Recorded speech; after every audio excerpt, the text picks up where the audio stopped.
I'm David Knowles, and this is Ukraine, the latest. Today, Ukraine pressures Russia's flanks around Bakhmut. The Russian Air Force suffers its worst week since the beginning of the full-scale invasion. And Francis Dearnley ventures to Liverpool to report on the Ukrainian experience at Eurovision.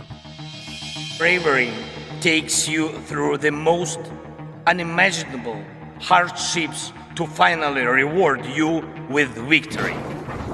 This hideous and barbaric venture of Vladimir Putin must end in failure. We need a military strategy for Ukraine to gain a decisive advantage on the battlefield, to win the war. Nobody's going to break us. We're strong. We're Ukrainians. Every weekday afternoon, we sit down with leading journalists from the Telegraph's London newsroom and our teams reporting on the ground to bring you the latest news and analysis on the war in Ukraine. It's Monday, the 15th of May, 1 year and 80 days since the full-scale invasion began. And today, I'm joined by our associate editor Dominic Nichols, Russia correspondent Natalia Vasilyeva, foreign reporter Genevieve Hall-Allen, and, from Eurovision, our assistant comment editor Francis Dearnley. I started by asking Dom for the latest news from Ukraine. Sure has. Hi, David. Hi, everybody. It has been a very busy weekend in Ukraine, as we predicted on Friday. Well, predicted is a bit strong. I don't think you need to be Clausewitz to have worked that one out. Let's start off. So, Ukraine's military has said it has captured 10 Russian positions near Bakhmut. Right, let's get rid of this one straight off the bat. That could be a headquarters, could be a trench, could be an abandoned trench. So without wider context or detail, that's pretty useless information. So we spend no more time on that. However, British MOD over the weekend said that Russia's 72nd Motor Rifle Brigade had withdrawn, quote, in bad order from Russia's southern flank. This is collapse might be too strong a word, but certainly the flanks are under extreme pressure. Russian flanks around Bakhmut under extreme pressure. Withdrawing in bad order is British military understatement for saying it's all gone to rats. But what do we know? So the flanks seem to be collapsing around Bakhmut, or as I say, if not collapsing, that's far too strong, possibly under extreme pressure. The flanks seem to be, we think, are mainly thought to be regular Russian forces, recently mobilised forces, poorly trained, poorly led, poorly equipped. There are suggestions that even those regulars are now being bolstered by convicts, the same as we saw with Wagner. Unconfirmed reports there, but they're not thought to be much cop at all. Wagner seems to be holding firm in the centre of the city of Bakhmut, but they're now at risk of envelopment. So the question is then, well, why not cede the city centre to prevent that encirclement? And I think the answer there is that these are different units. You've got Wagner against the regular Russian military, against the so-called Donetsk and Luhansk People's Republic militia, these kind of characters. So they've got different missions, there's different units, they've got a lack of coordination, there's no respect between the units, and there's, of course, the massive loss of political prestige if Wagner retreats, especially given how many times Yevgeny Prigozhin has declared victory. But let's have a look at Bakhmut. So, for those unfamiliar, imagine a clock face with Bakhmut right in the centre. For quite a few weeks now, Ukraine have been clinging on to the number 9 on the clock face. This is about 2 k's from the centre of Bakhmut. There are 2 resupply routes in and out of the city from that side that have been keeping at various times, one or both closed, but keeping Ukraine hanging on. They've both been under extreme pressure for weeks now. First, the Kromove Road, that's the 506. You'll see it on the Google Maps, the 506. This is the sort of northern route. It wobbles around a bit, but it basically goes through the number 9 on our imaginary clock face. The second route is a much bigger road. That's a 504. That heads out through the number 8. Now, Ukraine has cleared in these latest counter-offensives, not the big counter-offensive, but in these attacks over the weekend, we think Ukraine has cleared the Kromove Road, that's the 506, the one going out through the 9. That supply route heads out to Chasov Yar, about 5 k's to the west. That's where Roland Oliphant and Heathcliff O'Malley, our colleagues, were reporting from last week. But then in the south, we believe Russian forces have been pushed further away from the town of Ivanivska. This straddles the main road, that 504, the one going out through the number 8 on the clock face, heads sort of west-southwest-ish from Bakhmut. It's about 1 k outside the city. So they've been pushed out of that town. The southwest of that town is in a heavily forested area, which is a great position from which the Russians have been firing on and, if not controlling, then dominating the main supply route, that 504. But that position is under extreme pressure by Ukrainian forces pushing south through the town of Ivanivska. And I've just before we came on today, I've just been checking the latest. There are reports that little lodgement, although that seemed to be secure, it was a good position, easily defended and well defended, but the supply from the town of Ivanivska was being cut off, and they've either been destroyed or pulled out. Unconfirmed, but it looks as if that has gone. In which case, that is basically like I say, on our clock face, the 9 through to the 8, kind of 7:30-ish, that's where Ukraine are pushing and having some success.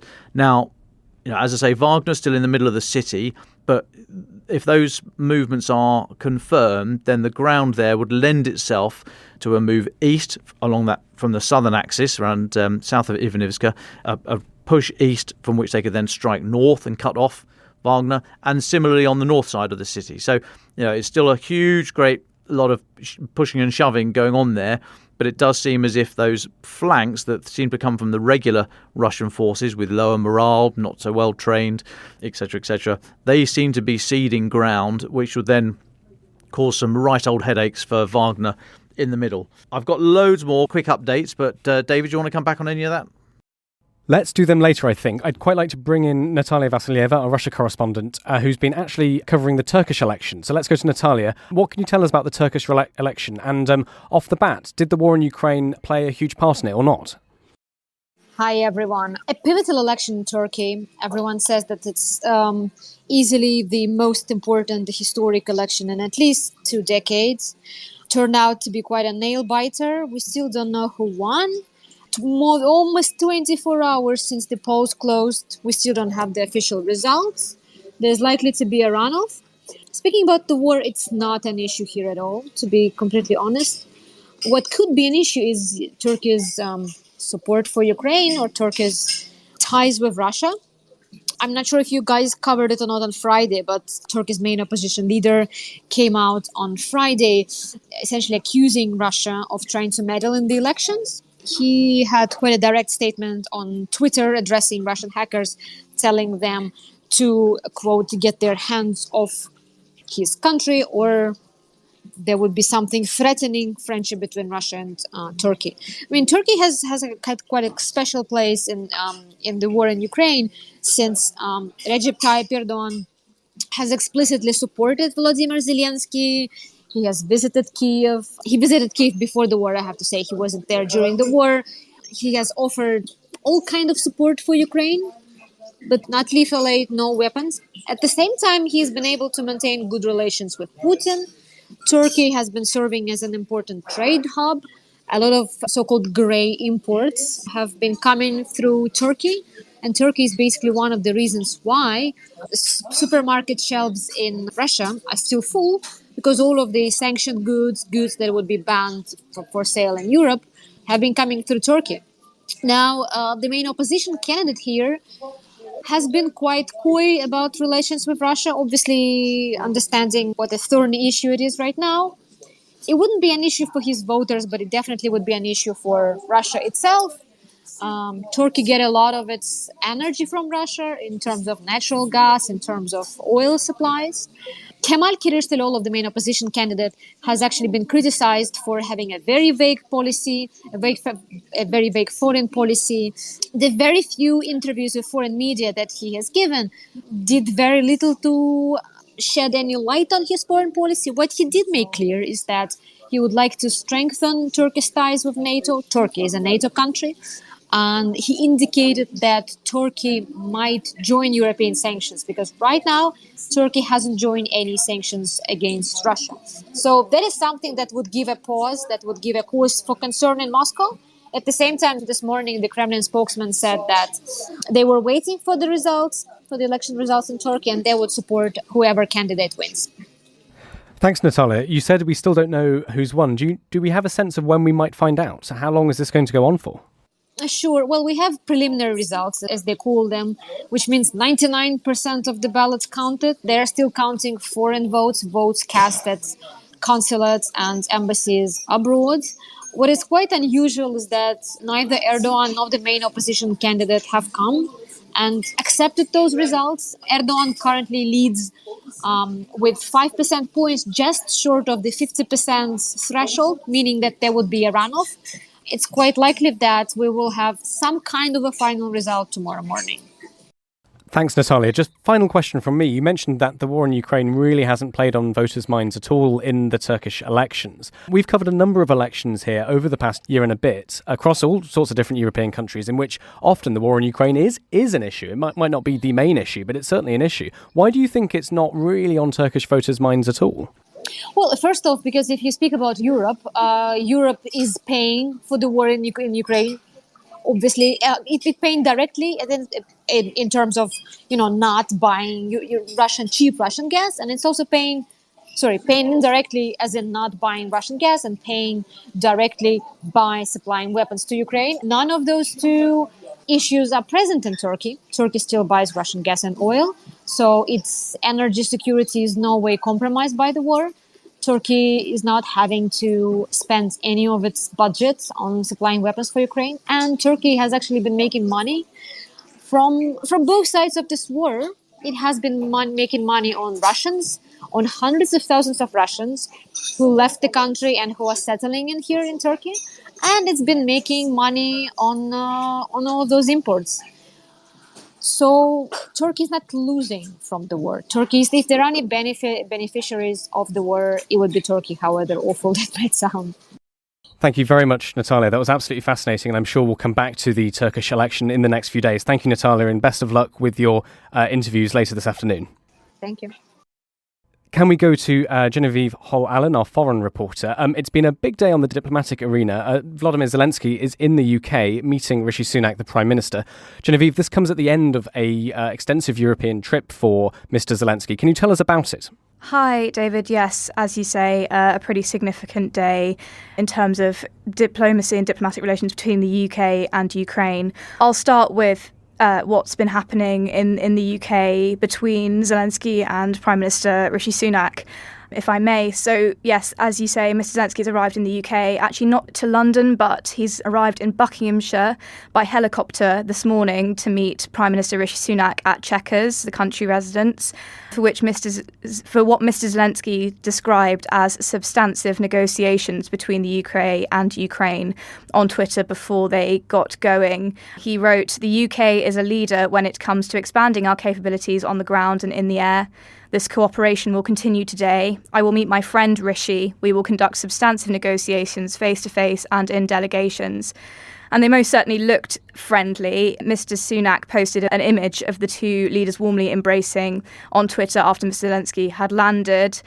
And just before conversations got underway, the pair spoke in front of broadcast cameras as Mr. Sunak welcomed Zelensky to Chequers and said, and I quote, "You are actually the first foreign leader that I have had the privilege of welcoming here," as in to Chequers, "as Prime Minister, and there is a lot of great history here.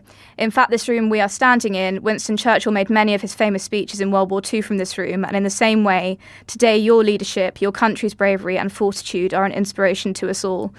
So that was pretty significant words from Sunak there. Now, a bit more on what the UK has said or is set to pledge to Ukraine. Last week, as we know, Britain took a pretty major step in becoming the first country to provide long-range missiles to Ukraine. So this is on top of that. The Prime Minister's office this morning said that Mr. Sunak would confirm the provision of hundreds of air defence missiles and further unmanned aerial systems, including hundreds of new long-range attack drones with a range of over 200 kilometres, which they say will all be delivered over the coming months. And in response to this, the Kremlin on Monday said that the new British weapons due to be supplied to Kyiv will only cause, and I quote, further destruction. And then Dmitry Peskov, the Kremlin spokesman, said Britain aspires to position itself at the forefront of the countries that continue to pump weapons into Ukraine. Now, perhaps most importantly, later on we heard that the UK and Ukraine have said that they want to create, and I quote, jet coalition in response to pleas from Zelensky to supply Ukraine with fighter jets. So in a video which was uploaded to the YouTube channel of the Office of the President of Ukraine, a reporter asked the pair whether there were any new developments concerning jets. And Mr. Zelensky said, "Today we spoke about the jets, a very important topic for us because we can't control the sky." And he added, "We want to create this jet coalition and I'm very positive with it. We spoke about it and I see that in the closest time you will hear some, I think, very important decisions, but we still have to work a little bit more on it." And then Mr. Sunak, also responding to that question, said, "We are going to be a key part of the coalition of countries that provides that support to Volodymyr and Ukraine. It is not a straightforward thing, as Volodymyr and I have been discussing, to build up that fighter combat aircraft capability." And then he announced that one thing that the UK will be doing is the training of Ukrainian pilots. Mr. Sunak said, "We're ready to implement those plans in relatively short order, which will mean that we're training Ukrainian citizens to become absolutely combat-ready aircraft pilots." And then he said that he would be speaking to other foreign leaders this week about aircraft provision and said, I quote, "We're very keen to build that coalition of countries to give Volodymyr and his people the aircraft support that they need." And then just before I came in here to record the podcast, Downing Street actually confirmed that there are no plans for the UK to actually send fighter jets. The British Army operates Typhoon and F-35 fighter jets, and Ukraine has indicated that it would prefer F-16s. And so the Prime Minister's official spokesman said, "You will know that the RAF don't use those," and said, "I believe they are in discussions with other countries who use those jets, and we are working with those countries." Well, thank you very much, Genevieve, for that. As we said earlier, this is Zelensky's visit is part of a broader European tour for him. He's visited a number of other countries. Could you just talk us through some of the events there? Yes, so just briefly, this visit is part of his latest European tour appealing for new arms and weaponry. He's visited Italy, France and Germany over the weekend. So on Saturday, Mr. Zelensky visited the Pope and Italian Prime Minister Giorgia Meloni. He has also visited Germany, which announced on Saturday that it is preparing a new weapons package for Ukraine worth 2.7 billion euros, which is reportedly the largest from the country since Russia invaded last year, which will include 30 additional Leopard 1 tanks, air defence systems and surveillance drones. And I think Dom will be providing more detail on that shortly. And then in his latest foreign visit before he came to the UK, Mr. Zelensky flew to Paris late on Sunday and joined President Emmanuel Macron for a dinner at the Élysée Palace in Paris. And France announced that it is to send tens more light tanks and armoured vehicles to Ukraine and will train soldiers to use them. And in a joint statement, both President Zelensky and Emmanuel Macron said, in the coming weeks, France will train and equip several battalions with tens of armoured vehicles and light tanks, including AMX-10RC.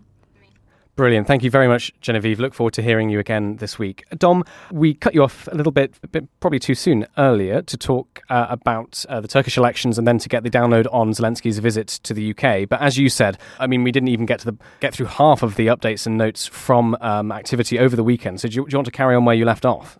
Well, sort of. Let me just go on the back of what Genevieve was just saying there about the meeting today with Zelensky and Sunak. The flying training system and these drones. So I rang the MOD here, and on the flying training system, what they said is they're going to be taking ab initio pilots, i.e. people who have never flown before, so straight out of the box, civilians just joined up, I imagine, and they will slot into Britain's existing military flying training system. About 20 in the first batch, I'm told. So MOD wouldn't say where, when, or how, but basically, if you want to join the RAF or the Royal Navy as a fast jet pilot today in Britain, you go to RAF Cranwell and then RAF Barkston Heath, which is just down the road. That's in Lincolnshire, and you start flying planes, and that's where you do it. That's where you do your basic flying training bit, and you then go on and move elsewhere to convert. In our system, you go to Anglesey and RAF Valley to get onto fast jets and what have you. So I think what's happening here is that we're going to train these people on just basic flying systems using, I think it's the Grob or the Grub. Grob, I think, is the name of the aircraft that they fly on.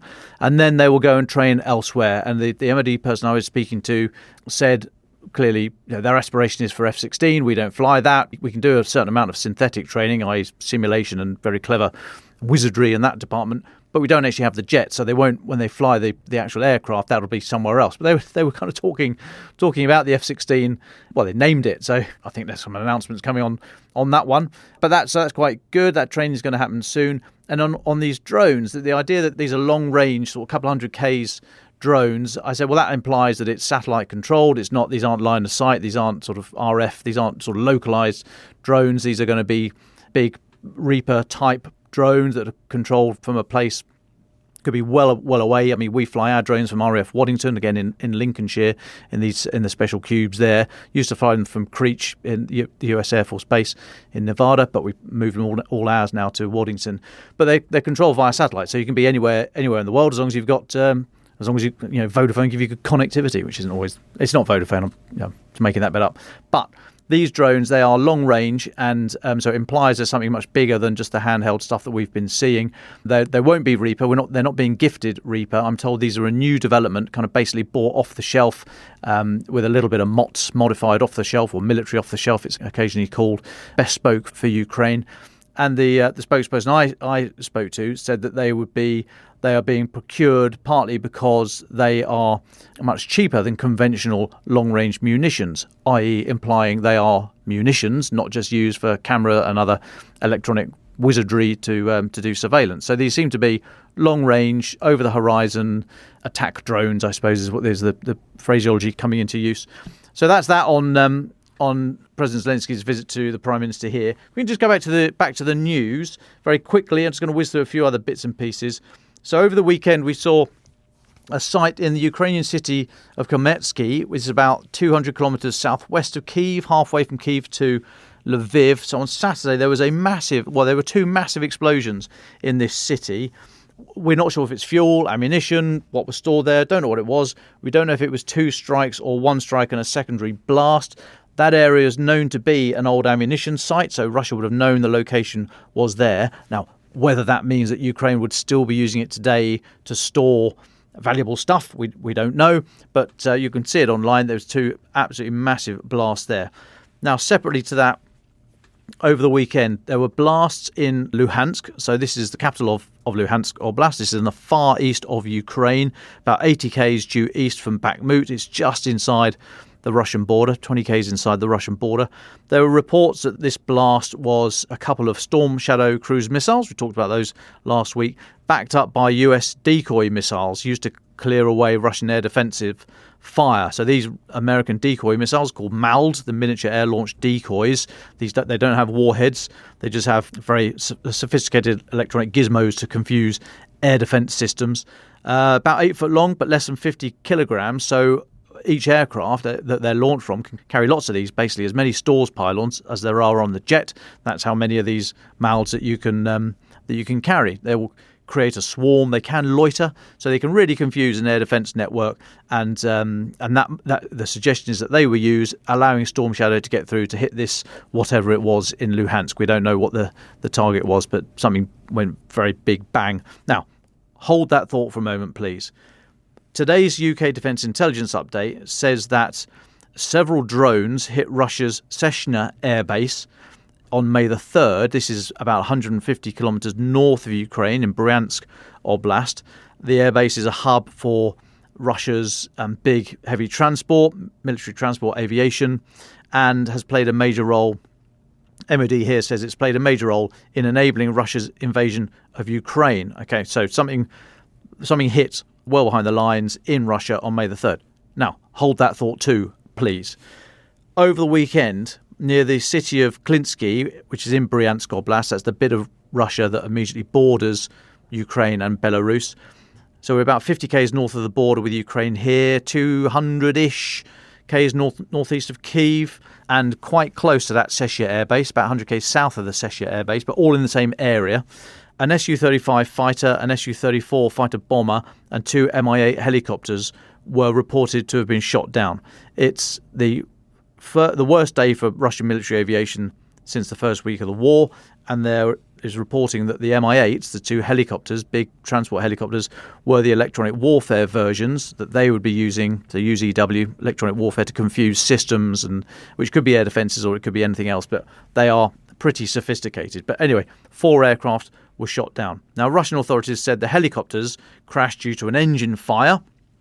I mean, I think it's quite clear there was an engine fire, but there's plenty of video out there. You'll see it on social media. I think we might be carrying it as well, that shows one aircraft, one of the helicopters, being hit by a missile, very obviously hit by a missile before it crashes. Now, it comes down in a ball of flame, the tail comes off, and it plummets into the ground. Now, I mean, that's, so it does fall in a ball of flame. But, once the tail comes off, it's that's it for a helicopter, basically. The tail rotor, just a bit of a helicopter geekery here, the tail rotor is only there to counter Newton's third law of motion. The old, for every action, there's an equal and opposite reaction. So that all the tail rotor does is it stops the body of the helicopter spinning round in the opposite direction to the rotor head and trying to build up to the same speed as the rotors. So, if you didn't have a tail rotor, then you can't use a helicopter because the thing will just go spinning in the opposite direction. That's why you see some aircraft that have two contra-rotating rotors, like the Chinook, for example, and others. So basically, all the crew would be killed if it's spinning around like that, but they don't have time to be killed by that because the thing is heading straight down very quickly. And that's what happened in this case. Some Russian channels claimed that it wasn't friendly fire. They said that Ukrainian forces had ambushed the aircraft with missiles launched from the Chernihiv region of Ukraine, but that would have been a hell of an ambush. I mean, this is 80 odd k's away. To see the aircraft, to coordinate all four on the same day, that seems a bit beyond, I think, a bit fanciful for me. Or they've suggested that there could be Ukrainian infiltrators in the area of Russia using MANPADS, the man-portable air defense, shoulder-launched anti-aircraft missiles. Again, possibly. But I just put those were the two things that I've asked you to stick in your heads: Storm Shadow and these long-range drone strikes on this airbase. And then Greg Bagwell, who's a former air marshal in the Royal Air Force, he was on Twitter. He said it's too early to confirm, but the introduction of longer-range missiles like Storm Shadow will have Russian air defences on edge and maybe a little trigger-happy. The very threat of deeper strikes and more capable air power can have a significant impact. I think that's probably closest to where I'd put my money at the moment, that I think this was a complete mistake by Russian air defences. They are on edge. They're a year into this now. How well trained are they? Storm Shadow was reported last week, then something went bang in Luhansk the weekend. You've seen these strikes in Sechur 2 weeks ago. So I just wonder if they were just misidentified their target and shot their own aircraft down. I do have a little bit more information on the gift, the military aid that Germany has gifted, but I'll just come back to you, David, because I know we're getting a bit short for time. No, absolutely. Thank you, Dom. I guess my sort of overarching question to you would be, I mean, you've just talked us through very, very, very eloquently a whole host of updates from Russian Air Force taking massive losses to Ukrainian armed forces pushing on in Bakhmut, the pressure on the Russian flanks around that city. If you were to zoom out and just give us a sense of your thoughts on the last few days and what we've seen, given it's become incredibly hot on the lines of contact and elsewhere, as you've just described, how would you sort of sum up what you think we're seeing right now? Well, I suppose what we're seeing is the start of the fighting season again. I mean, the ground is drying out. That has an effect on vehicles and personnel. Just everything gets ready for the fight again. And I think you can put that together with the pressure around Bakhmut that we've been talking about for months. The pressure from both sides, as we've said, there's it's almost tectonic. Something suddenly shatters, or there's the potential for something to suddenly shatter. I mean, we've not seen a great reversal here from Russia. They seem to have gone back some kilometres. That's not massive in a 1,300 kilometre front line. That's not enormous in the grand scheme of things. So we've got to put these things in perspective. But I think it's a number of different things happening. The pressure that's coming to bear, the weapons that are flowing in, the ground and the environment just being more conducive to humans fighting each other. But yes, I think all those things together, I don't think this is the start. As I said last week, I don't think this is the start of the counteroffensive, although I've argued that conceptually, I think that's been going on for months already, playing with Russians' minds, shaping the battlefield, bringing the kit in, training your people, and that's all part of it. But I don't think this is the great launch. I think this is in Bakhmut. I think this is local conditions that have lent themselves to local counter-offensives, and elsewhere I think it's all those other all those other factors coming into play, just allowing the seesaw to tip one way or the other. There will be battlefield reversals for Ukraine anyway, but I don't think this is the final launch, just a culmination of a number of different factors at play. Thank you, Dom. And for the remainder of this episode, we hear all about Francis Dearnley's experience at Eurovision. On Saturday, Francis travelled to Liverpool for the world's biggest music competition, interviewing organisers, volunteers and presenters about the significance of Eurovision being dedicated to Ukraine.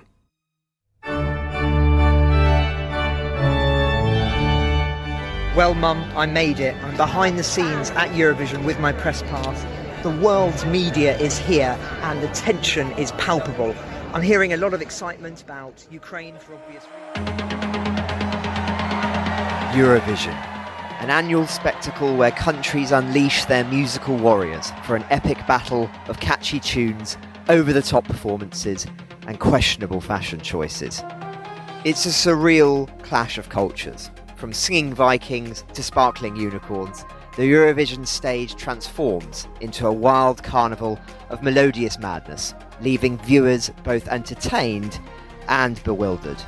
Imagine Dante's Inferno as a musical. This year, I crashed the party, watching the rehearsal and the grand final from backstage. While live tweeting it for The Telegraph, something I'll never live down for those who saw it, I was also there for a serious purpose, to interview Ukrainian attendees and those involved in organising the contest. Ukraine won last year, but because of the war, it was decided that the country which came second, the UK, would host it instead on their behalf, in a city famous for its musical history, Liverpool, home of the Beatles, Billy Fury, and many others. To understand how the organisers approached this unique contest, I spoke first to the head of the Ukrainian delegation in the final hours before the final. I'm Oksana Skibinska. I'm head of delegation of Ukraine at Eurovision, and I'm also project lead at Eurovision 2023. What is your role here at Eurovision as part of the Ukrainian delegation? I work in two areas. My area number one is working on the Ukrainian integration in the show part. So show part is not the contest one, but interval acts, opening acts, things that are about this Eurovision in the show that is not part of the competition, so to say. So we have started back in October, I would say, cooperating with the BBC as the host broadcaster of this year's Eurovision Song Contest to integrate Ukrainian culture in this year's Eurovision, because it is very special. We have been cooperating together, giving advice, recommendations, so that we make sure that it's really on behalf of Ukraine, as it has been declared. And my second role, I would say, is the head of delegation. So I work with the representative of Ukraine at Eurovision Song Contest. So this year is Tvorchi with the Heart of Steel. So I was part of organizing the national selection to select this entry. And now we are here to represent with this song Ukraine as a competitor. Can you tell me a little bit about their song? Because it has a lot of symbolic meaning, doesn't it? Indeed. The symbol of heart has been a symbol of this year's Eurovision in Ukraine, I would say.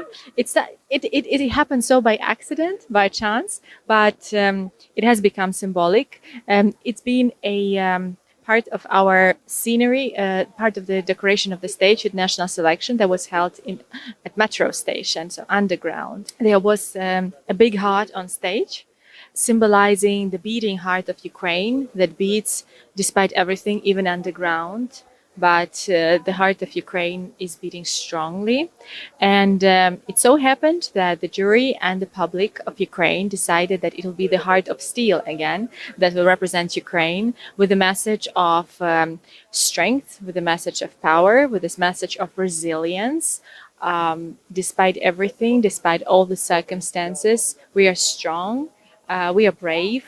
We are here to be brave, I really hope that the Ukrainian public will be proud, will enjoy, and I hear a lot of positive feedback after the first two shows, and also from Ukrainians that are here in Liverpool. Everybody really appreciates what Liverpool has delivered, because from day one, Liverpool as a host city declared that they will make sure that it will be with Ukrainian heart and spirit, and this can be felt everywhere around the city. I've been here for 3 times. This is my 3rd time in the UK, and every time I feel this hospitality of people and that really want to make it Ukrainian in character. So we can see all these yellow and blue colors around the city. So many artists perform in different locations. So many cultural installations, exhibitions, performances are happening around the city, which makes me really happy that this particular city, Liverpool, has become the host city of this very unique Eurovision Song Contest. Next, I dashed to the arena during the final rehearsal to catch up with Maria Romanenko, who appeared on the podcast several months ago to discuss the experience of Ukrainian refugees settling in Britain. She'd been in Liverpool for some time, offering free tours of the city for the 3,000 refugee ticket holders coming for Eurovision. So you've been in Liverpool for the last few days. How's it been? I mean, it's been absolutely insane, to be honest. And the main reason is that I've been here in 3 different capacities. So the first one, I think the most important one for me, was the volunteering, and that's the walking tours that I've been doing of Liverpool. So initially I planned to do 3 of those, but I ended up doing 4 because Jamala's team, the 2016 Eurovision winner, they reached out to me asking if I could put an extra date for them because they couldn't make any other dates. So I ended up doing 4 of those, and that just been completely exhausting. But we also had lots of media attentions. I had to go to give lots of interviews about that. I've also been trying to see the shows as well. Obviously now we're speaking as the final rehearsal for the grand final is happening. So that's really, really exciting. And people could probably hear it in the background. Yeah, and somehow also trying to do my journalistic work. I'm not really good at it because I'm just very, very late with all my assignments. But I mean, this kind of event is probably once in a lifetime, definitely, as it happens, you know, when 2 countries host it together. That's probably never going to happen again. So it's so amazing to have this held on behalf of Ukraine, but also in Liverpool, which is very close to where I am in Manchester. So how have Liverpool welcomed Ukraine? Oh, it's been absolutely amazing. All the symbols and all the shows and everything that they put out, the whole supplementary program has been just unprecedented. There's never in the history of Eurovision that they had such a vast supplementary program. So, you know, it's held on behalf of Ukraine, so they could have just gone, well, we'll put some flags there and we'll say that it's on behalf of Ukraine, we'll just end it there. But they're absolutely gone above and beyond. You know, they put a whole program of supplementary activities such as theatre shows, art exhibitions, photo exhibitions. There's a Discover Ukraine section in the Eurovillage where you can try Ukrainian food from Yevgeny Klopotenko, who's the most well-known Ukrainian chef. There's also, you can buy Ukrainian clothes, Ukrainian souvenirs there, Ukrainian books, and also across different restaurants and bars, you can try Ukrainian dessert called sirniki and also a Ukrainian kompot spritz, which is an alcoholic drink. Both of the sirniki and kompot have been designed, the recipe was designed by Ola Hercules, who is this wonderful, wonderful Ukrainian-born chef who lives in London.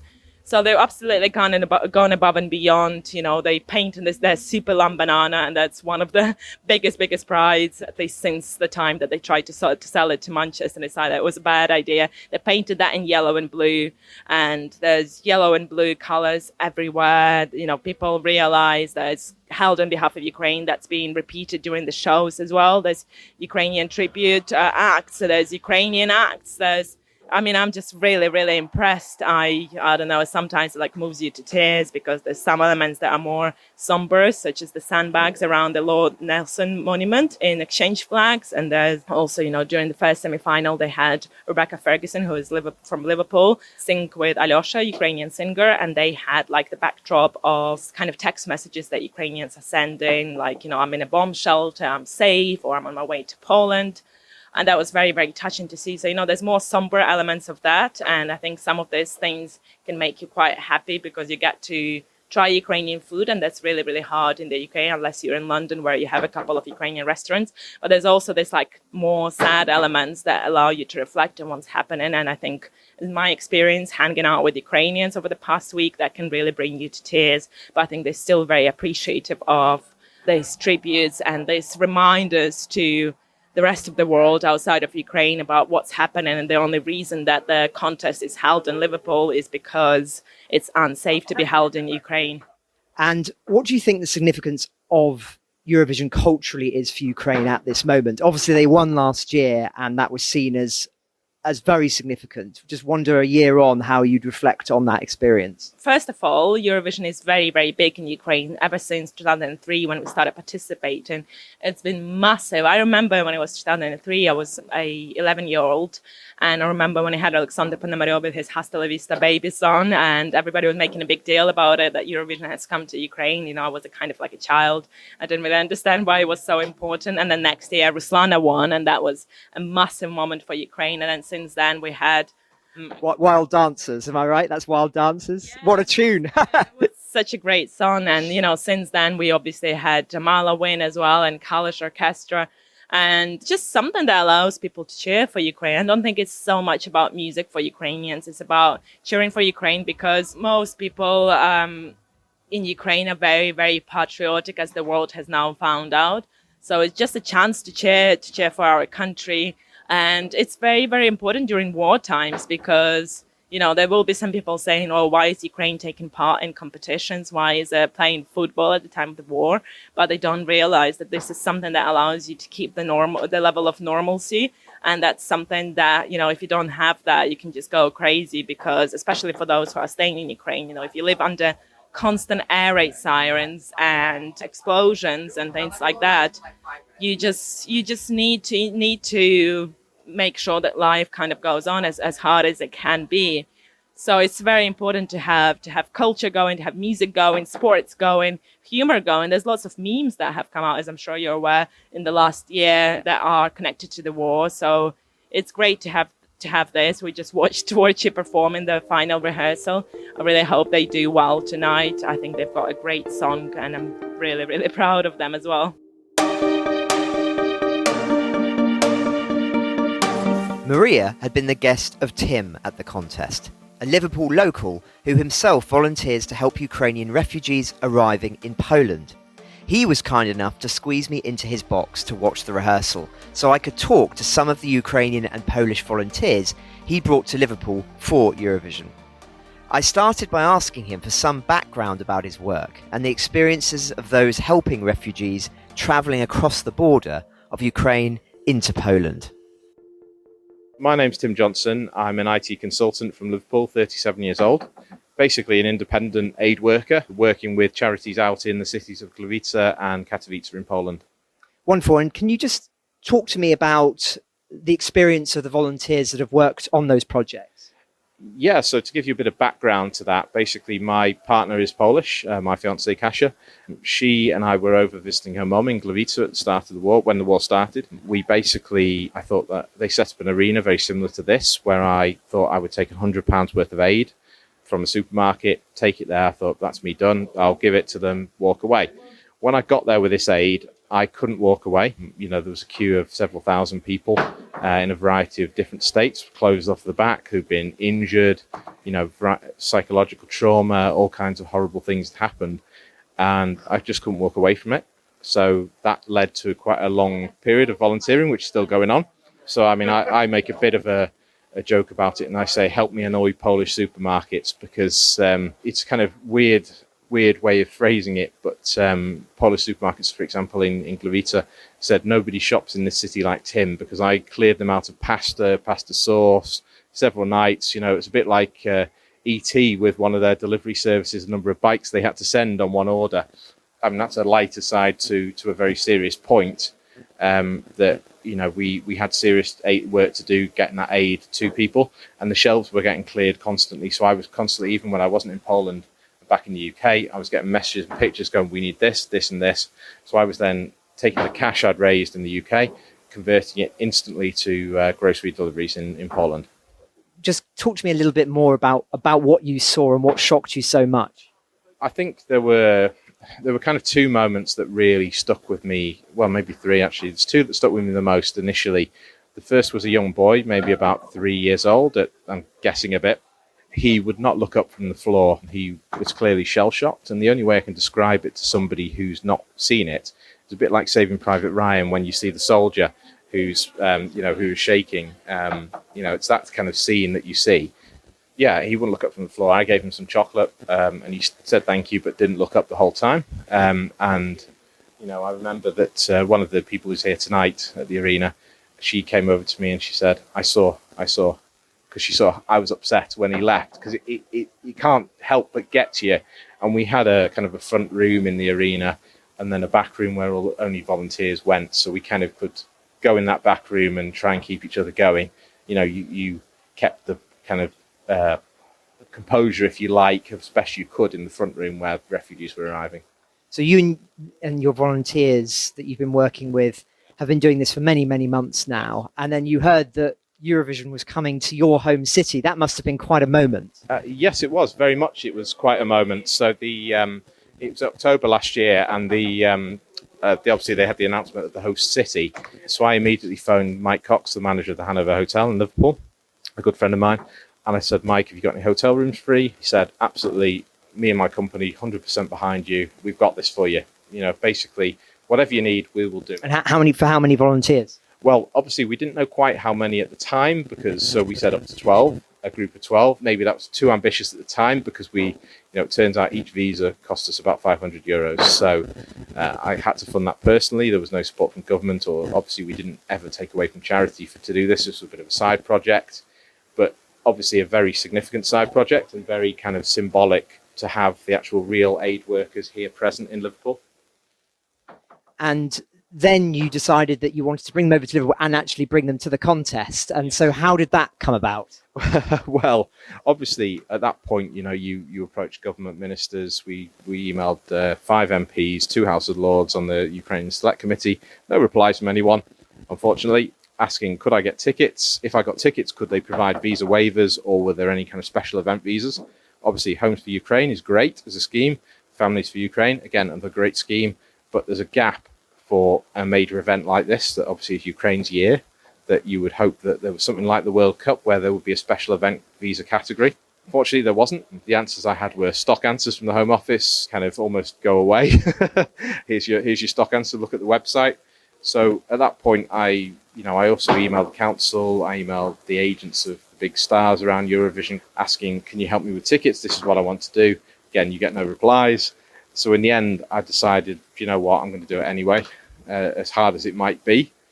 And as expensive as it might be, surely. Extremely expensive. The whole visits cost about 20,000, but, Out of your own money? Yes, correct. I realised that I'm very fortunate in life. I'm an IT consultant, I have my own business, and I feel a massive degree of responsibility socially to these people, because I've volunteered alongside them myself. I have seen the sheer impact upon them, as you have tonight. Well, there's no words to describe what they've gone through. They're like family to me. And, there was no way on this earth I was going to let Ukraine's year pass by without getting them here. By, use the phrase, by hell or high water, we were going to do it. It's not been easy at all. And for those who are interested in your work and have heard this, how can they find you and support you? So the best charity to support for this is the charity I work with. It's called GTW Gliwice, which is Gliwice. Obviously, W in Polish is pronounced V, so Gliwice. Those guys, they run a variety of support projects for Ukrainians in that city. Obviously, Poland has a variety. Every city in Poland has different aid projects that support different needs. GTV or GTW to us, support kind of the basic needs of Ukrainians arriving in that city. Every city in Poland has taken a massive influx, and every city has its own charitable organisations. Obviously, the Polish government, particularly the Foreign Office of Poland, I would massively praise those guys. They are fantastically responsive, particularly the Foreign Secretary of Poland, Arkady Czygocki. He's a very big supporter of Ukrainians in Poland. Tim made reference there to his friend Mike, the hotelier in the city housing the volunteers. I also chatted to him about what it's been like having them stay. Michael Cox, I'm from Liverpool. I work at the Hanover Hotel and McCartney's Bar on Hanover Street in the Liverpool city centre. You know what, it's been an experience, it really has. It's been fantastic. So hearing some of the stories that they told has been heartbreaking, but as well, it's been great to see smiles on their faces as well, especially with what they've gone through. It's unimaginable for us right now, and we're so lucky that we can do this for them, that we can help them out and help promote what they're doing. And how has Liverpool welcomed the Eurovision Song Contest and, of course, hosting it on behalf of Ukraine? It's been entertaining. It's been a logistical nightmare, but really have enjoyed it. It's such a big event. We genuinely didn't realise it was going to be this big an event, but it's been great to see all the different faces, all the different people coming over, not just Ukraine, but all the people across Europe and even Australia. With the help of a translator, also one of the volunteers, I was able to speak to some of these Polish and Ukrainian men and women who'd given so much of their time to help refugees. For many of them, it was the first time they'd stopped working since the invasion in February last year. My name is Viola. Yola, very nice to meet you. And what work have you done for and in Ukraine? So Viola helped in Gliwice, in Arena, the refugees who came at the beginning of the war, so children and adults. She was organizing the food for them and the other products. So she was organizing the packages for them and make sure all people who needed it got it. And what's it been like coming to Eurovision? For me, this is very, very surprise. You know, I never think about I stay here. I have this good time. For me, forever, these people would stay and me together. I don't know that I talk because I'm very, very happy. For me, it's pleasure, you know. I think for everyone it's amazing and it's something they could never expect to happen, even though obviously they are still, most of them, their mind is there in Ukraine and they think about the war, about their friends, about their families there. It's absolutely beautiful moment to see how the United Kingdom supports them, how generous team was, and they could hopefully forget for a moment about the traumatic experience and daily life they have in Ukraine and their families there.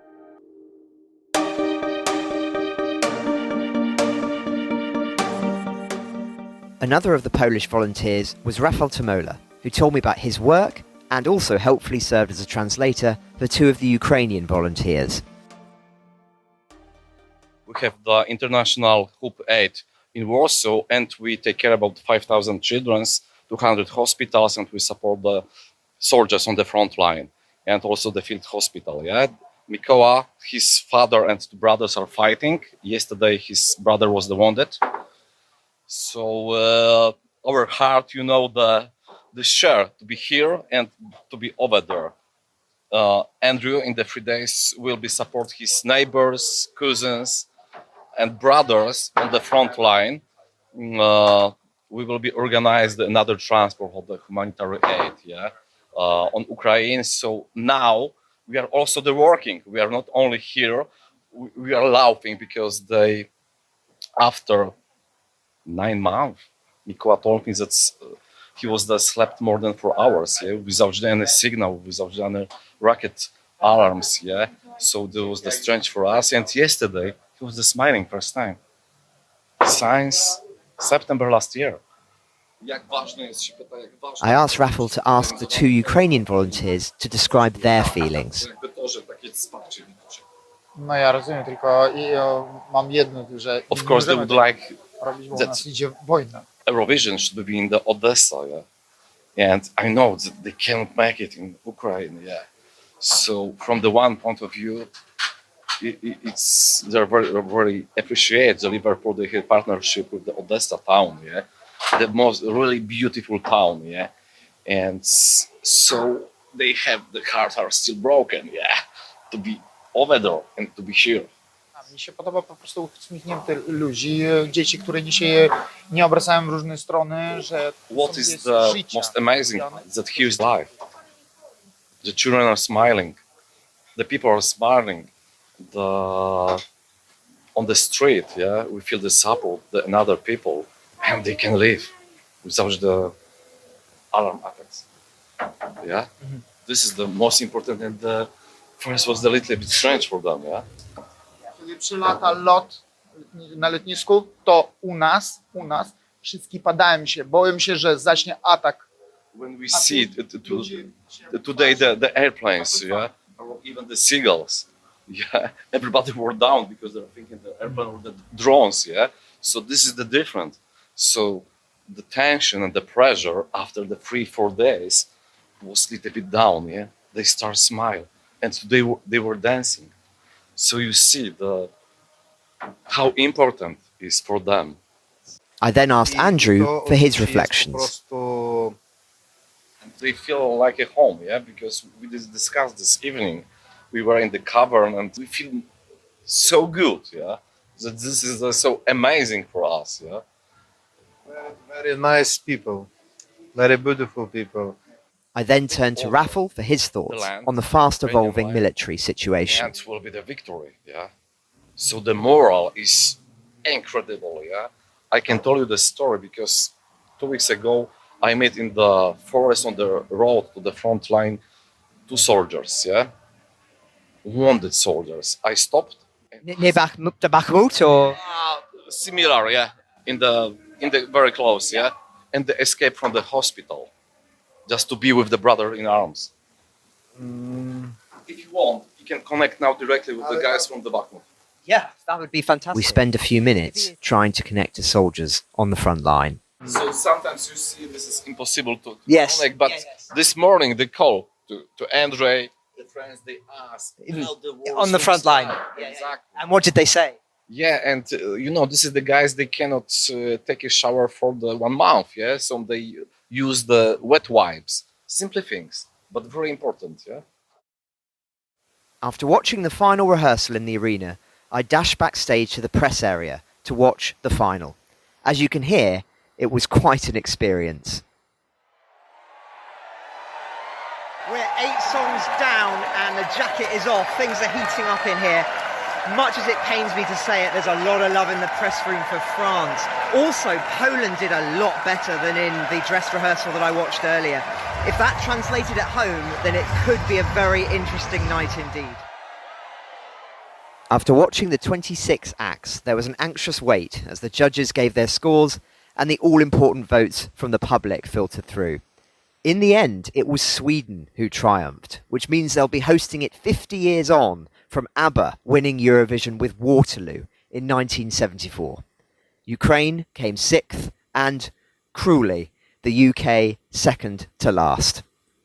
After the show, I caught up with Timur Moroshenko, who David spoke to for the podcast before the 2022 Song Contest.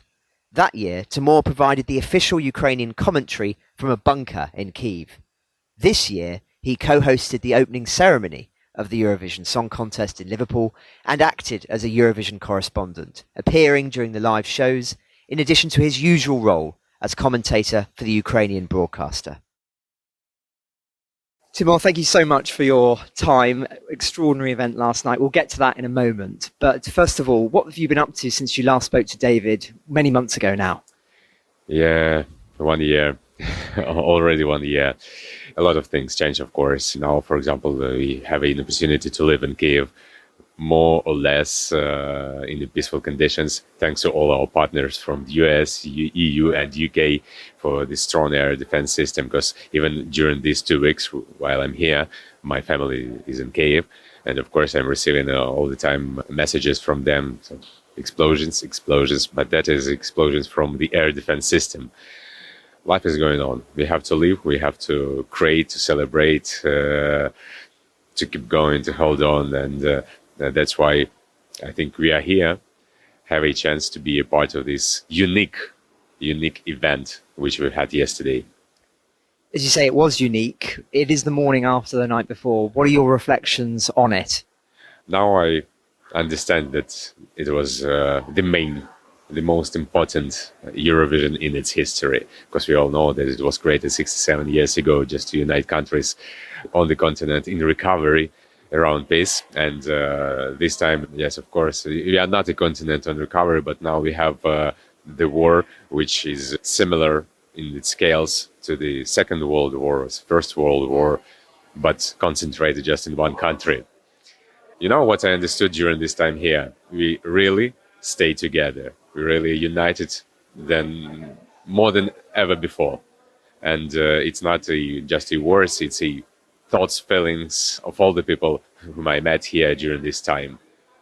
It must have been very difficult to leave Ukraine. How did it feel to come here? And because I know it's not just last night, it's the many weeks of preparation beforehand. Once again, it's about life. The war is about life. And our soldiers fighting not only for our lives, but for the peace on the continent as well. And I know that I have something to do for this, yeah. And I'm here like a cultural diplomat from Ukraine. I have two tasks, I can say. One of it, like to send messages from Ukrainians to all other world, and another one to send it back to Ukrainians, because a lot of people in Ukraine, maybe I think like we have less support now than, for example, a year before. And I can say that what I saw here, that no, the situation is different. We have even more support than the year before. Yes, because Ukraine didn't win, but in a sense, the whole of the competition was a celebration and a commemoration of what has been happening in Ukraine. Just want to hear your reflections on that. I'm absolutely happy. I'm absolutely happy because, first of all, even during the rehearsals or shows, when the audience heard a word Ukraine, they started to shout out as loud as they can. And it's really priceless. It's the sign of that support. It's some kind of recognition. I don't know how to say. And here in Eurovision, it's of course a political contest show. We can't say, for example, that while we are celebrating music here, Ternopil city, for example, bombing right at this moment. But we can say it in other words, in another signs, in other performances, which is more touchy, even more. They are like coming in you more than just a words or some shots from a news. And of course, there'll be many people who won't be intimate with Eurovision. I'll say, well, isn't it just a song contest? But it's got an enormous audience, 160 million plus, they think. How important do you think this moment was for Ukraine and raising awareness of what has been happening? That was very important. I think that this year we had more than 160 million, more likely 200 million. I don't know. We're still waiting for the exact numbers. But I know definitely that we received much more votes than last year. And this is a sign that we have much more viewers. And of course, the involvement of people this year is much more bigger than previous years. It's Eurovision during its history was a place to showcase everything. And I'm dreaming about times when in the maybe next or couple of years ahead, we will get back to just a show with nothing. But now it's more about, once again, this main function to unite, to bring different cultures, mixture of cultures, different music, different feelings and meanings of everything in one place for everyone. And what's next for you?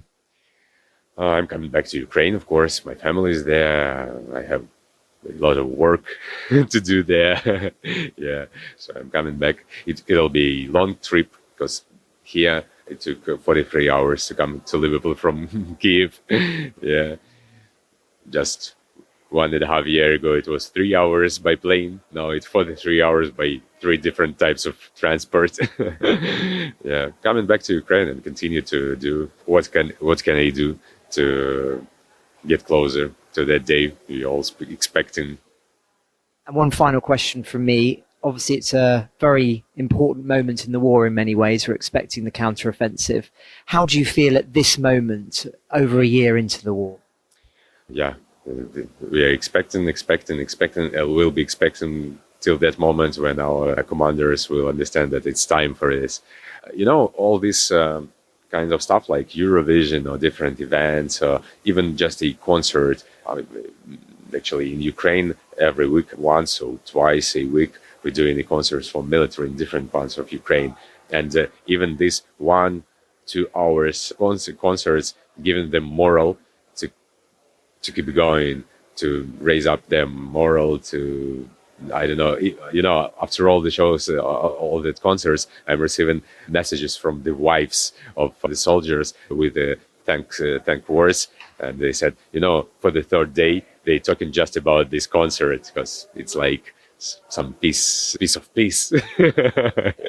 Yeah, and of course it's just a small one concert somewhere in trench on a ruined concert hall on the front, just behind the front line. And here we have the biggest event on the continent on behalf of our country and for our country. And of course, I know definitely that mostly every Ukrainian soldier watched the Eurovision or just know about it. And of course, they know now that they are not alone, not only Ukrainians on their back, but all the European, all the people around the world, civilized world, stand with them.